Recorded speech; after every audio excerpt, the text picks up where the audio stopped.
Esse pequeno dispositivo surgiu como uma opção supostamente menos prejudicial à saúde do que o cigarro convencional, ou até mesmo uma forma de ajudar a parar de fumar. Bom, mas com esse discurso enganoso que se mantém até hoje, o cigarro eletrônico virou sensação nos últimos anos. Tem sido usado livremente em bares, festas e até escolas. Mas na reportagem especial de hoje, o Dr. Drauzio Varela vai mostrar que essa moda é, na verdade, uma armadilha e vai explicar também o que está sendo feito para combater o que especialistas já classificam como uma epidemia de nicotina entre jovens. Pode ser que você já tenha visto uma cena dessas em um bar ou na rua. Mesmo sem sair de casa, ouvindo música na internet. Afinal, eles estão em vários videoclipes. São os cigarros eletrônicos, vaporizadores, vapes. Os nomes variam em função de detalhes, como quanto liberam de aerossol ou se são mais ou menos potentes. Os mais comuns são recarregáveis, menorzinhos, conhecidos como pods. Todos são dispositivos eletrônicos para fumar. Vêm com essências docinhas ou mentoladas, mas quase todos contêm nicotina.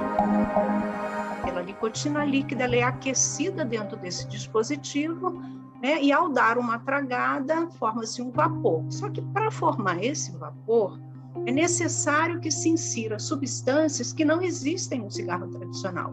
O usuário de cigarro eletrônico, ele aumenta em 42% a chance dele ter um infarto.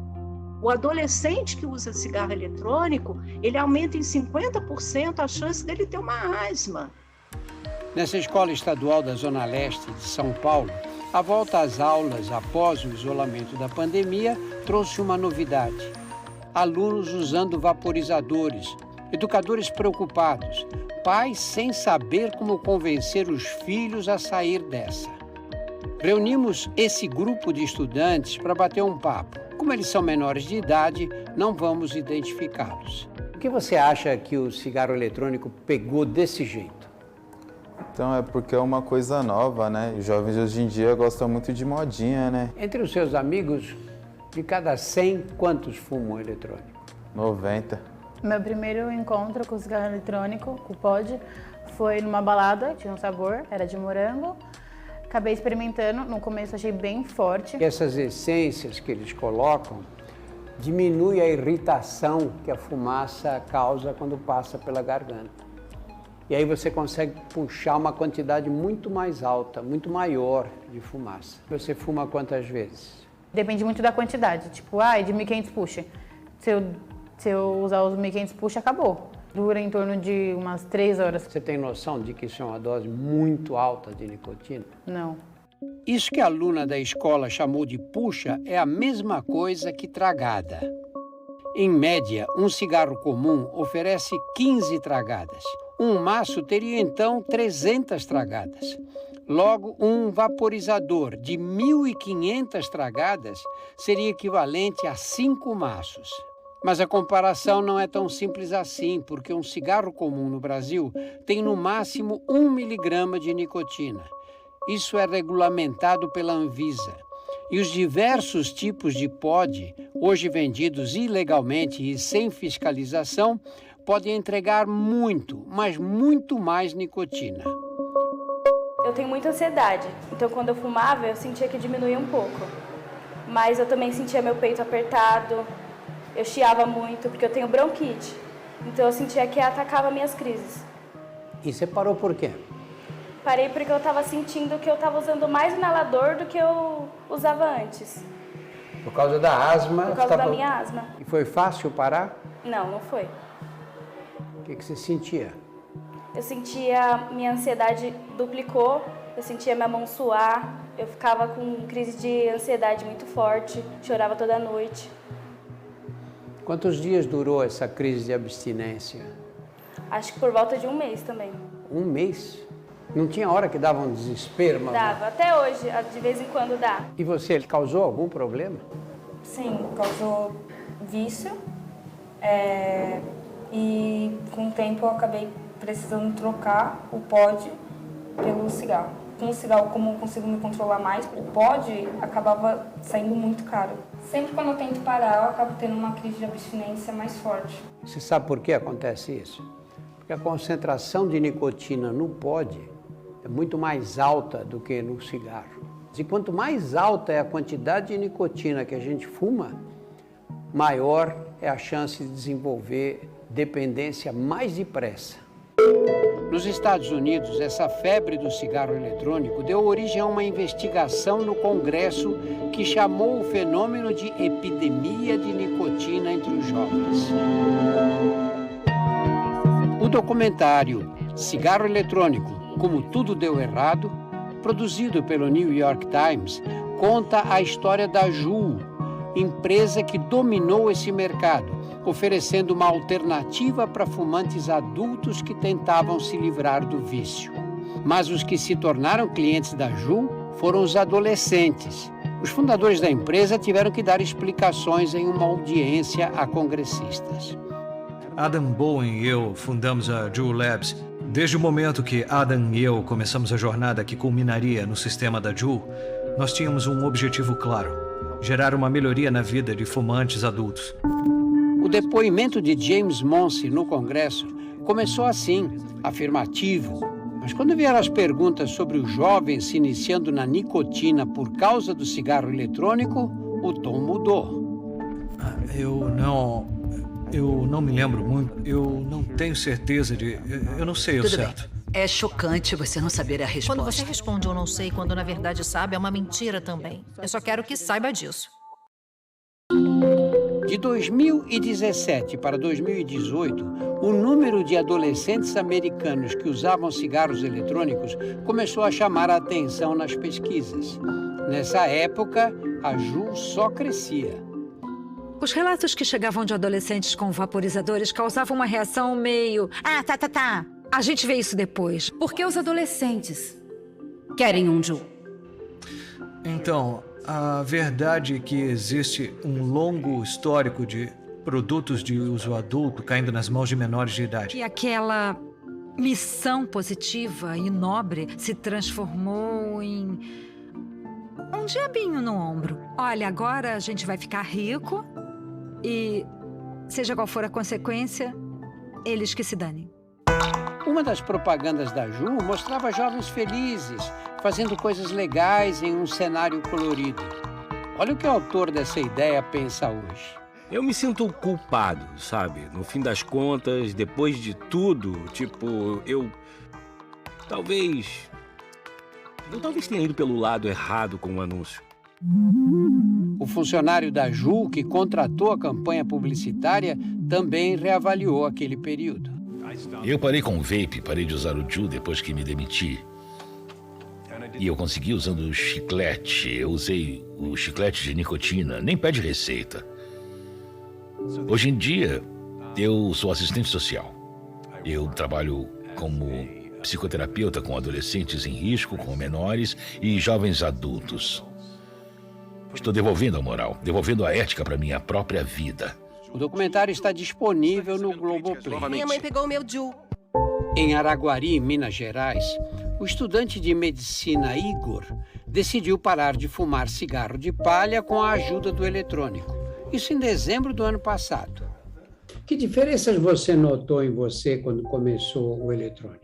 Doutor, para ser bem sincero, eu não senti nenhuma diferença até ficar doente. No começo de março, eu tive uma pneumonia e eu não conseguia andar 5 metros sem cansar.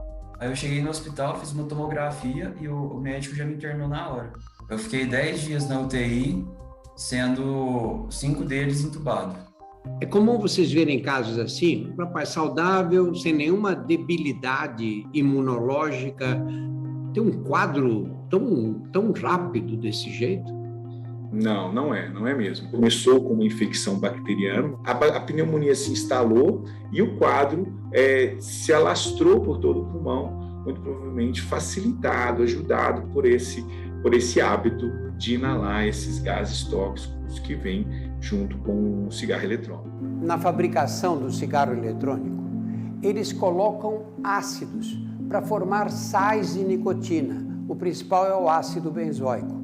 porque assim conseguem administrar doses de nicotina muito mais altas do que aquelas existentes no cigarro comum. Esses ácidos, quando chegam no pulmão, provocam uma inflamação dos alvéolos.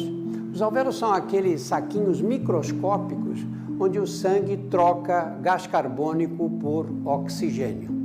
Esse processo inflamatório crônico reduz a capacidade pulmonar, tira o fôlego e aumenta o risco de pneumonias graves.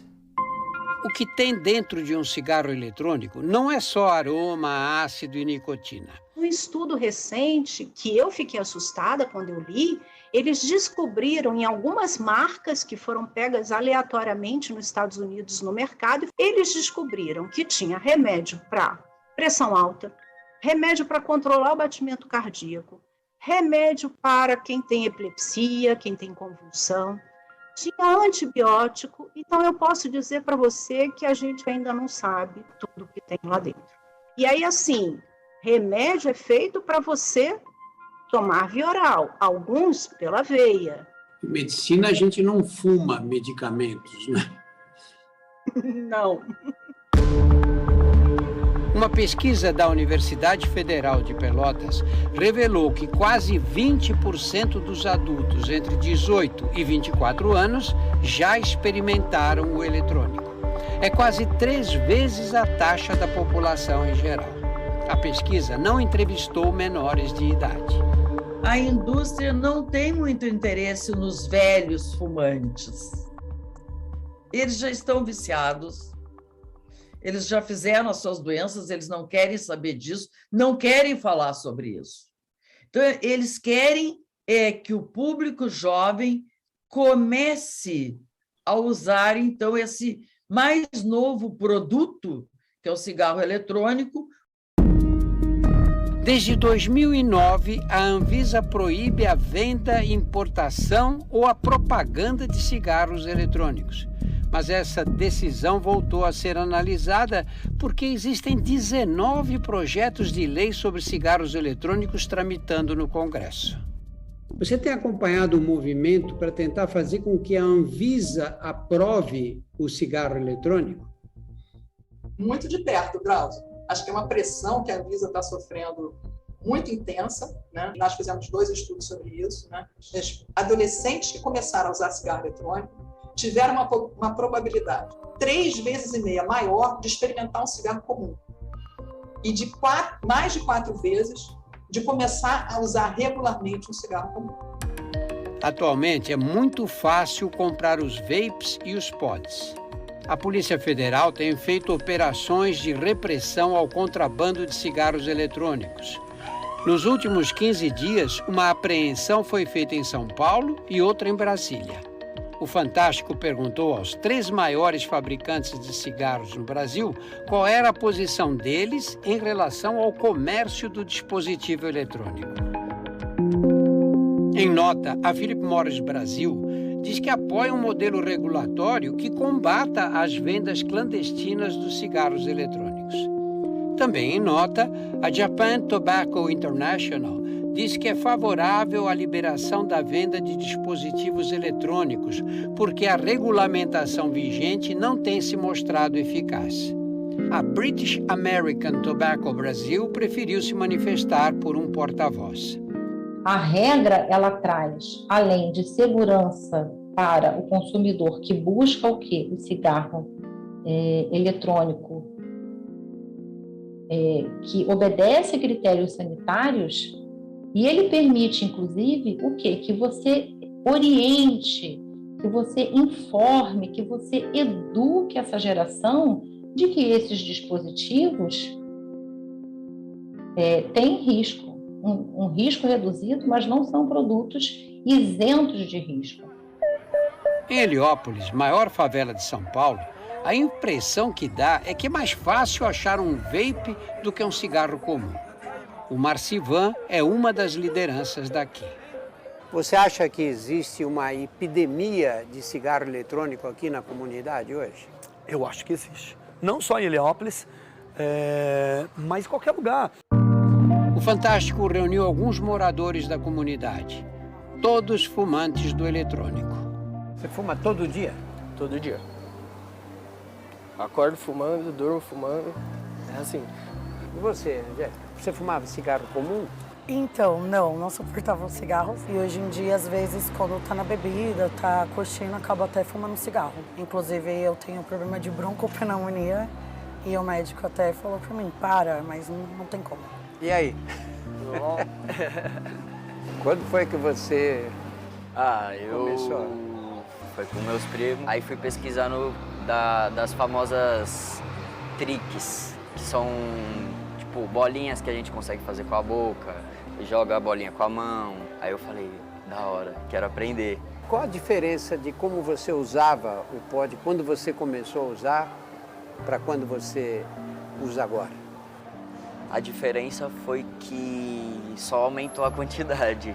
Um exemplo, eu gosto de jogar videogame, eu tô jogando videogame lá enquanto eu tô fumando.